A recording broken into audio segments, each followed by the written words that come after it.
सूरदास जी ने कहा, हुए नैन जब बंद तब मिला वो आनंद, आया नजर नजारा घनश्याम का, नजदीक और दूर कहीं हाजिर हजूर, हर जगह वो समाया, सारे जग को बताया, देखी झूम झूम झांकी भगवान की। आप भी थोड़ी देर अपनी चर्म चक्षुओं को बंद करके अंतःचक्षुओं से उस भगवान की झांकी को, जो सब जगह है, सब में है, भीतर भी है, तो भीतर की दृष्टि से थोड़ी देर देखना प्रारंभ कर दें। मैंने कहा कि बाहर टुकुर टुकुर देखने से कुछ नहीं होने वाला, इसलिए ये सत्संग, ये कीर्तन, ये प्रयोग है। हम थोड़ी देर बैठे, हम घर में बैठते हैं, हमारा मन भगवान के भजन में, सुमरन में नहीं लगता। मंदिर में जाके हम पुष्प चढ़ा देते, भगवान को जल चढ़ा देते, आ जाते हैं, ठीक है, लेकिन वास्तव में हम अपने ऊपर कृपा करें। वेद कहते हैं, अब तो दीपो भवा, आप अपने दिए को जलाओ, भीतर जल रहा है, अपनी ज्योत ही काम आती। इसलिए सदगुरु के ज्ञान प्रकाश में आकर उस दीपक को जलाने के लिए ही ये कीर्तन है। कीर्तन बाहर ही करते रहें तो फिर बापूजी कहते हैं कि लकड़ी लाना, चूल्हा जलाना, पतीले को मांझना, उसमें दूध डालना, चावल डालना, शक्कर डालना, खीर बनाना, ये सब क्रिया है, लेकिन इन सब के पीछे उद्देश्य है खीर को खाना। खीर खाना मुख्य उद्देश्य है, लेकिन जीवन भर हम खीर ही पकाते रहें, बर्तन ही मांजते रहें, लकड़ियां ही जुटाते रहें, चूल्हा ही जलाते रहें, तो खीर कब खाएंगे?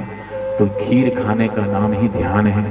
तो थोड़ी देर ये ध्यान की खीर, थोड़ी देर निसंकल्प अवस्था की खीर, थोड़ी देर उस प्रभु के नाम में डूबने की खीर, अपने वास्तविक होश में आने के लिए ही एक प्रयोग है, साधन है ये कीर्तन। सुनते सुनते एक बोलते बोलते कि आप थोड़ी देर बोलने और सुनने के बीच के अंतराल में जो शून्य अवस्था है, जो निर्विचार अवस्था है, उस अवस्था में बैठने का नाम ही ध्यान है।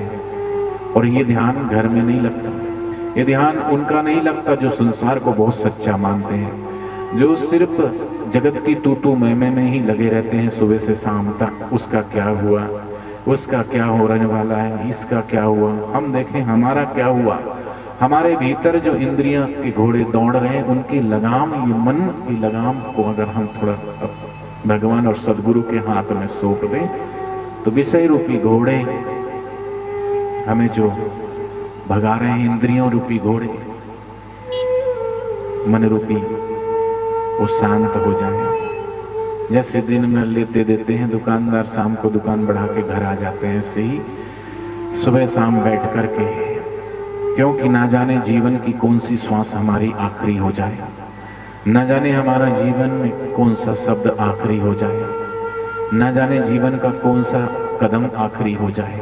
इसलिए श्वास श्वास में नाम सिमर, वृथा जन्म मत खोए।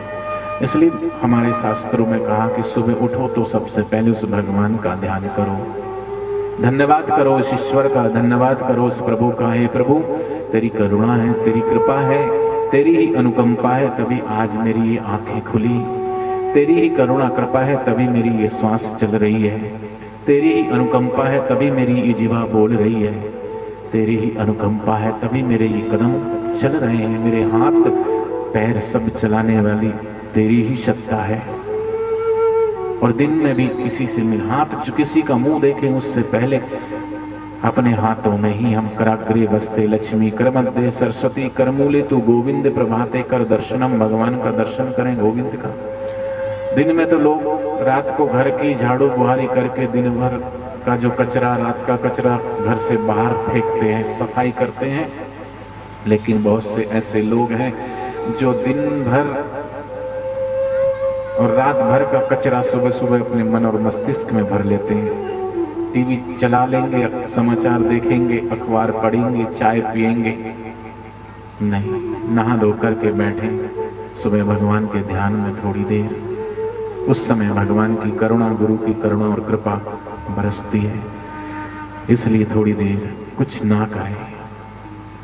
कर करके हम सुबह से शाम तक थक जाते हैं और फिर सो जाते हैं, और सो करके जाने अनजाने कुछ क्षण हम ऐसी अवस्था में चले जाते हैं जहां कुछ नहीं, मन भी सो गया, इंद्रियां भी, ये आंख, जो 5 कर्म इंद्रियां और 5 ज्ञान इंद्रियां, ये भी सो गई, आंख भी सो गई, कान भी सो गए, जीभ भी सो गई, नासापुटा भी, ये नाक भी सो गई, ये त्वचा, ये स्पर्श की इंद्रियां, ये सब सो गए। लेकिन फिर भी जाग कौन रहा है? सब सो गए, फिर भी कोई है जो जाग रहा है, श्वास चल रहे हैं, उसमें जागने का नाम ही ध्यान है। तो हम जागते जागते इस जागृत अवस्था में भी थोड़ी देर इनसे अलग होकर के अपने वास्तविक होश में जागे। उसी के अभ्यास का नाम है ध्यान, उसी अभ्यास के लिए है कीर्तन, उसी अभ्यास के लिए है सत्संग। सुनते सुनते हम अनसुने में जागे। इसलिए भक्त कहता है, कहाँ जाके सुनूं अनहद, ये जगत के तू में बाहर के साज बाजों से हुए हैं कान बहरे, कहाँ जाके सुनूं अनहद। अनहद सुनो बड़ भागिया, नानक जी ने कहा, तुम सब इच्छाओं और सब मनोकामनाओं को पूर्ण करना चाहते हो तो अनहद को सुनो। और वो अनहद है भीतर, हमें अपने भीतर ही सुनाई पड़ेगी, बाहर से नहीं, इन कानों से नहीं, इसलिए भीतर से सुने।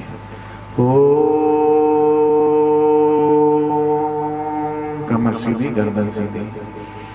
हरे ओ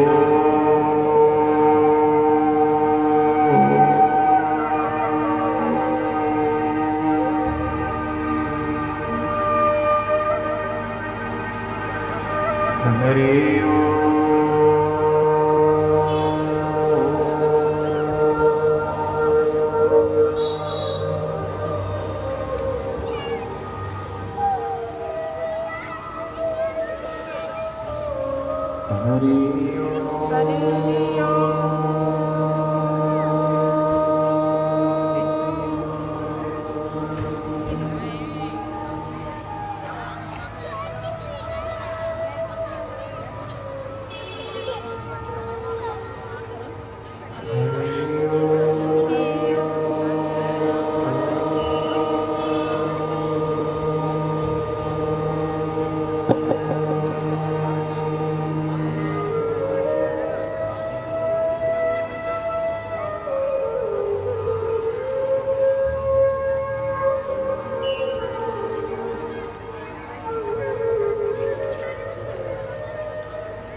शोभा अगम अपार, कोटि भानु शशिरोमैक, षोडश रवि छिटकार, एक हंस उजियार तनु। परमपिता परमात्मा की शोभा मन बुद्धि की पहुंच से परे अपार है। उसके एक रोम में करोड़ों सूर्य और चंद्रमा के समान प्रकाश है। सतलोक पहुंचने वाले सदगुरु के एक हंस के ज्ञान रूपी तन का प्रकाश 16 सूर्य के समान है। इसलिए उसको पाना है तो गुरु के चरण प्रीति चित्त धारे, तन मन धन सदगुरु पर वारे। आगे शिष्य जो एह विधि करिए, गुरु चरण मन निश्चल धरिए।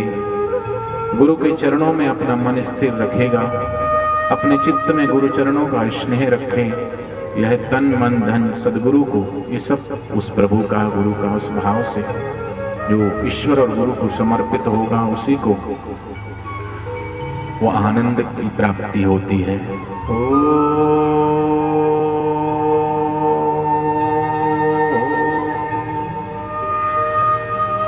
हरि ओम।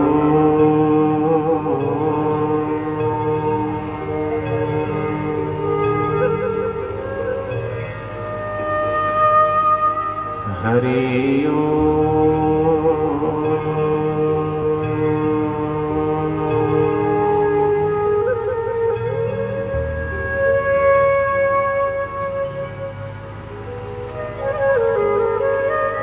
हरि